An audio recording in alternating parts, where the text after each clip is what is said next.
One application for derivatives is solving max and min problems. We call it optimization. And these are all word problems. And we will be looking at how can we best use the resources that we've been given. So as with all word problems, your first step, read the problem. What is it asking? That's how it helps you determine your variable. Develop a model. Draw a picture if it describes something. Write a function. 3, we're going to identify the critical points. Now the reason we're identifying critical points is because the critical points tell us where a function is being maximized or minimized. This application is why we take the derivative and set it equal to 0. We're going to solve the equation, what is the variable equal to? And answer the question, does it make sense? Okay, a good example is to find the maximum volume possible of a box made from an 8 by 11 inch sheet of cardboard. So our example is maybe I have something like M&Ms and I want to have as many M&Ms as possible in my open top box. So I'm going to start by drawing a picture of my sheet of paper. Now, this is the 11, this is the 8.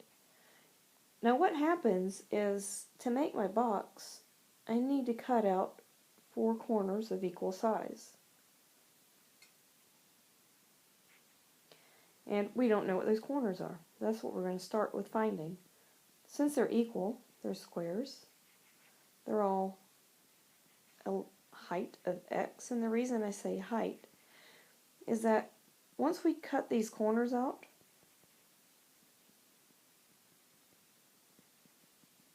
we can fold up all the remaining rectangles left along these lines right here. That's going to be the bottom of our box. X is the height of the box. And if you're not sure what to do, try cutting out a piece of paper, see what happens. Now, the bottom of the box is actually going to be the length and width of our new box. See here? So that's going to be the length and the width of our new box. So we've cut out 2 x's. So the new length is 11 minus 2x. And the new width, right here, that's 8 minus 2x. Now the volume of a box is length times width times height, and that's what we're going to be using for our equation.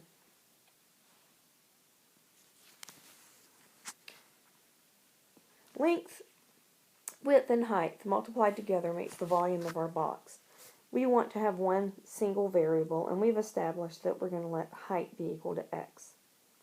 Our length, we established, was 11 minus 2x, and our width is 8 minus 2x.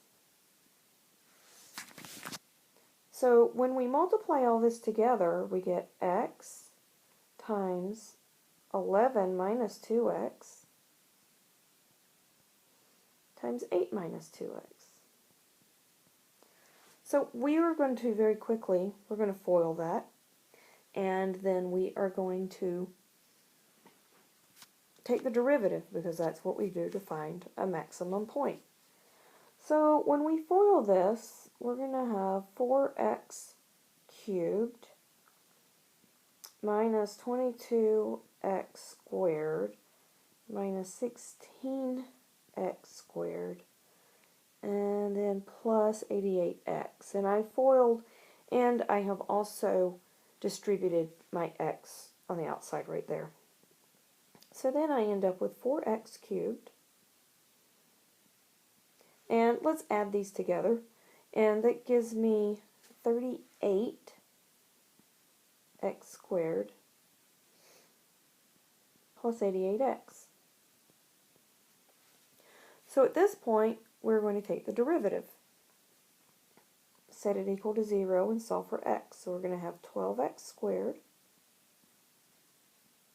minus 76x plus 88. Now, to make this more simple, we are going to have to use the quadratic formula, but to make it more simple, I would factor out a 4, which leaves me with 3x squared, minus 19x plus 22. Okay, so we do have to use the quadratic formula.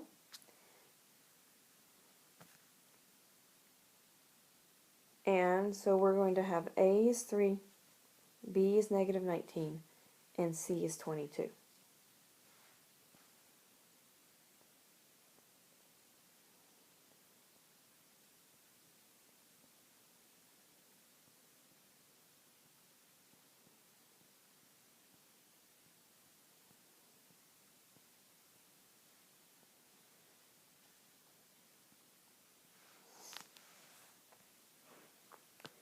And simplifying this a little bit, I have 19 plus or minus the square root of 97 over 6. Now, when I put this into my calculator, and you need to do this, I get these two values. So the question is, which one's right? Well, if we look at the big one right here. If we substitute that into 8 minus 2x for our new width, we're going to get a negative number. So that means this is not correct, and this is the height of our box. Now, to find the length and the width, we're going to take our height, and we're going to substitute this. And since length and width are in terms of x, in terms of height, we can very easily find those values. So let's find the dimensions. We know the height. We just found that. So we're going to substitute 1.525 into 11 minus 2 times x. And that will give us our length of our new box. And the length of our new box is 7.95. So we're going to do the same thing and find the width. And the width of the new box is 4.95. So we'll substitute into the equation for volume, which is length times width times height. So here's the height, here's the width, length, and here's the width. And our maximized volume is roughly 60.013, and that would be inches cubed. Now, if you were really doing this, you would probably estimate and make the height equal to 1.5 and use that, and that would provide a pretty accurate maximized volume. But this would be the maximized volume. Now in this section we have also covered maximized profit, and this was covered in a previous section. So the way you find maximized profit, spelled correctly, is you set marginal revenue equal to marginal cost. You're going to set your result equal to 0 and solve for your variable. Again, you're going to have to see what makes sense. And the best way to see what makes sense is to look at the graph of the two functions. So let's say that our revenue function, not the derivative, but the revenue function looks something like this. Pretty nice line. And let's say that the cost function looks something like this. Okay. Now, cost is how much it costs to run a business. We don't want that to be higher than revenue, but right here, it is by a lot. So if you get an equation and you solve for x and you get two different values, you want to look at the graph. This represents a loss. You have lost money here.